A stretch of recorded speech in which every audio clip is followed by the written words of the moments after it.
Assalamualaikum warahmatullahi wabarakatuh. Kami Waalaikumsalam warahmatullahi wabarakatuh. kami Oke. dari kelompok 4 akan mempresentasikan materi yang kami kumpulkan yang berjudul Kepemimpinan Berbasis Kecerdasan Emosional.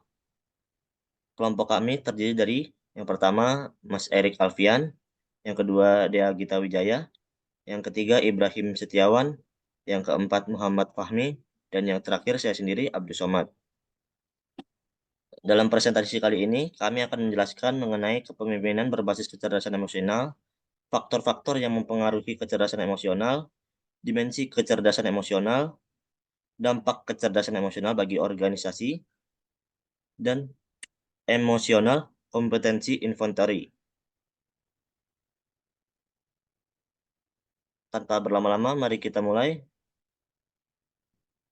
Untuk slide pertama, kepemimpinan berbasis kecerdasan emosional akan dibacakan oleh Mas Erik Alfian. Ya, baik. Di sini akan saya paparkan apa itu kecerdasan dan apa itu kecerdasan emosional. Yang pertama itu adalah kecerdasan. Sebelumnya kita jelaskan dulu garis besarnya itu kepemimpinan berbasis kecerdasan emosional. Kecerdasan atau intelijensi adalah suatu kemampuan mental yang melibatkan proses kognitif secara rasional dan menggunakan daya pikir tersebut dalam memahami situasi yang baru.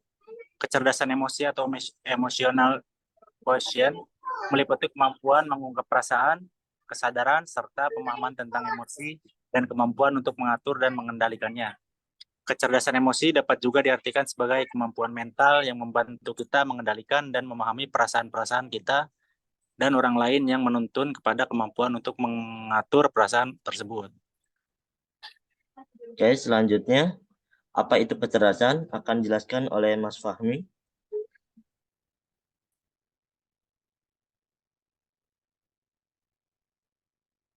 Mas Fahmi, maaf, mikrofonnya dihidupkan dulu. Mohon maaf, tadi lupa. Baik, akan saya lanjutkan.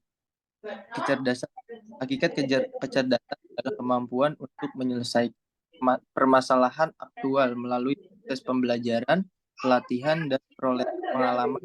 Pada akhirnya, dari kata cerdas yang berarti pintar dan cerdik, cepat tanggap dalam menghadapi masalah dan cepat mengerti jika dengar keterangan. Kecerdasan adalah kesempurnaan perkembangan akal budi. Kecerdasan adalah kemampuan seseorang untuk memecahkan masalah yang dihadapi. Dalam hal ini adalah masalah yang menuntut kemampuan pikiran. Kecerdasan dapat didefinisikan melalui dua jalan, yaitu secara kuantitatif dan kualitatif. Secara kuantitatif, kecerdasan adalah proses belajar untuk memecahkan masalah yang dapat diukur dengan tes inteligensi. Secara kualitatif, kecerdasan merupakan suatu cara berpikir dalam membentuk konstruk bagaimana menghubungkan dan mengelola informasi dari luar yang disesuaikan dengan dirinya.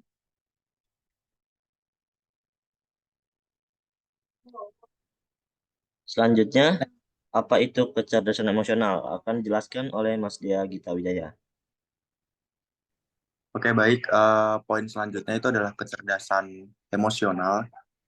Kecerdasan emosional adalah kemampuan seseorang untuk menerima, menilai, mengelola, serta mengontrol emosi dirinya dan orang lain di sekitarnya. Dalam hal ini, emosi mengacu pada perasaan terhadap informasi akan suatu hubungan, sedangkan kecerdasan intelijen mengacu pada kapasitas untuk memberikan alasan yang valid akan suatu hubungan. Kecerdasan emosional atau EQ belakangan ini dinilai tidak kalah penting dengan kecerdasan intelektual atau yang disebut dengan IQ. Sebuah penelitian mengungkapkan bahwa kecerdasan emosional kalah penting daripada kecerdasan intelektual dalam memberi kontribusi terhadap kesuksesan seseorang.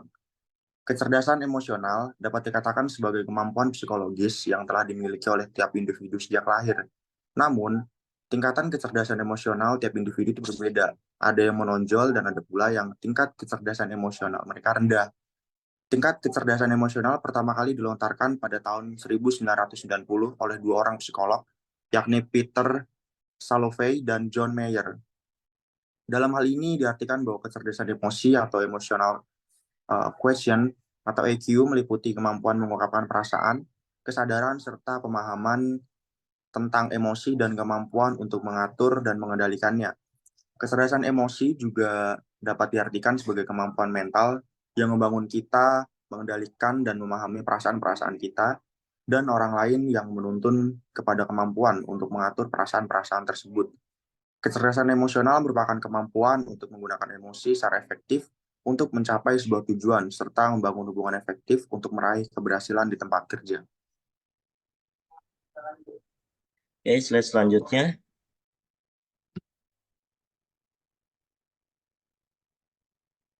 Slide selanjutnya, poin di sini adalah faktor-faktor yang mempengaruhi kecerdasan emosional. Poin pertama, lingkungan keluarga akan dijelaskan oleh Mas. Ya, baik. Saya akan melanjutkan faktor-faktor yang mempengaruhi kecerdasan emosional dari lingkungan keluarga. Faktor ini berpengaruh sangat besar terhadap kecerdasan emosional individu. Pola asuh keluarga dan budaya hidup di keluarga akan mempengaruhi kepribadian dan cara hidup individu. Contoh di kehidupan sehari-hari. Ketika konflik timbul di antara anggota keluarga, orang tua menunjukkan cara menyelesaikan dengan damai dan penuh pengertian, mendengarkan pandangan anak-anak mereka, dan mencari solusi bersama. Hal ini mengajarkan anak-anak pentingnya mengelola emosi dengan bijaksana dalam situasi konflik. Orang tua juga memberikan dukungan emosional kepada anak-anak, baik melalui pujian atas keberhasilan maupun dukungan ketika menghadapi kesulitan.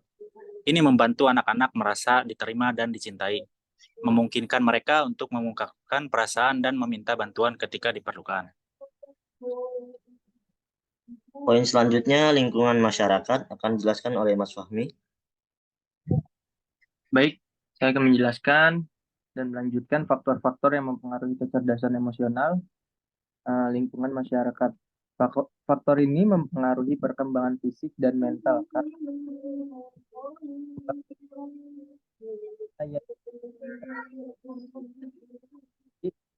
Seorang individu yang tinggal di lingkungan masyarakat yang berinteraksi dengan orang-orang dari berbagai latar belakang dan budaya. Misalnya, ketika seseorang berpartisipasi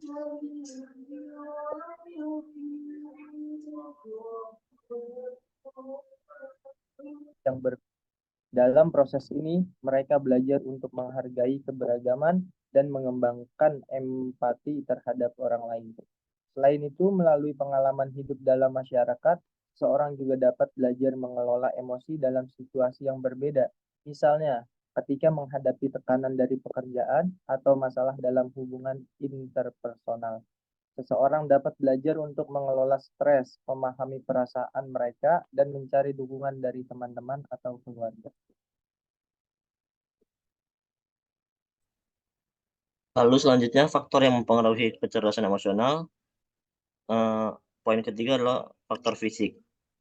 Akan dijelaskan oleh Mas Dea Gita Wijaya. Oke, baik. Saya akan melanjutkan faktor-faktor yang mempengaruhi kecerdasan emosional dengan poin yang ketiga, yaitu fisik.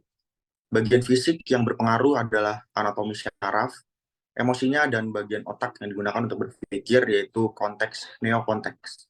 Berolahraga secara teratur seperti berlari di pagi hari dapat meningkatkan suasana hati dan membantu meredakan stres atau kecemasan yang dirasakan seseorang. Aktivitas fisik ini melepaskan endorfin yang dapat meningkatkan perasaan baik dan ketenangan. Lalu ada praktik meditasi secara rutin juga dapat memberikan dampak positif pada kecerdasan emosional fisik seseorang. Melalui meditasi, seseorang dapat belajar untuk mengendalikan pernapasan dan fokus pada pikiran, sehingga meredakan ketegangan emosional dan meningkatkan keseimbangan. Dan yang terakhir ada tidur yang cukup dan berkualitas juga berperan penting dalam menjaga keseimbangan emosional fisik. Ketika seseorang tidur dengan baik, mereka cenderung memiliki tingkat stres yang lebih rendah dan kemampuan yang lebih baik untuk mengelola emosi secara efektif dalam berbagai situasi sehari-hari. Oke, faktor terakhir yaitu faktor psikis akan dijelaskan oleh Mas Erik Alfian. Baik, faktor yang terakhir adalah faktor psikis. Secara psikis, dapat secara psikis dapat meliputi lingkungan keluarga dan lingkungan non-keluarga. Ini ada 4 poin ya. Yang pertama, kesadaran emosional, yaitu kemampuan untuk mengenali, memahami, dan mengelola emosi secara efektif. Seseorang yang memiliki kesadaran emosional yang tinggi mampu mengenali perubahan emosi dalam diri mereka dan orang lain dengan baik. Contohnya, seseorang yang merasa gelisah atau cemas sebelum presentasi penting di kantor dapat mengidentifikasi emosi tersebut, mengatasi ketegangan, dan menghadapi situasi dengan lebih tenang.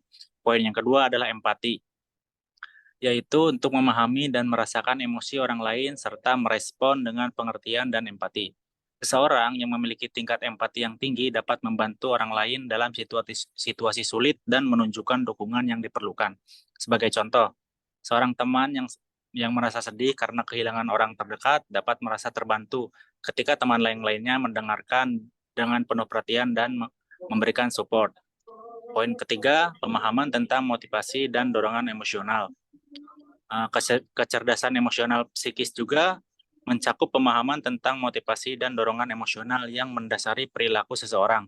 Seseorang yang memiliki pemahaman yang baik tentang diri mereka sendiri dan orang lain dapat mengenali apa saja memotivasi mereka dan orang lain untuk bertindak dengan cara tertentu. Contohnya, seseorang yang memahami bahwa ketakutan akan kegagalan mungkin akan menjadi motivasi bagi seseorang untuk bekerja keras dalam mencapai tujuan mereka. Dan yang poin terakhir adalah pengelolaan stres dan tekanan emosional. Kecerdasan emosional psikis juga mencakup kemampuan untuk mengelola stres dan tekanan emosional dengan baik. Seseorang yang mampu mengelola stres dengan efektif dapat tetap tenang dan fokus dalam situasi yang menantang. Sebagai contoh, seseorang manajer proyek yang dihadapkan pada batas waktu yang ketat dapat menggunakan teknik-teknik relasi atau meditasi untuk menjaga ketenangan dan konsentrasi mereka. Kurang lebih itulah poin-poin yang faktor-faktor yang mempengaruhi kecerdasan emosional. Selanjutnya akan kita lanjutkan di sesi kedua.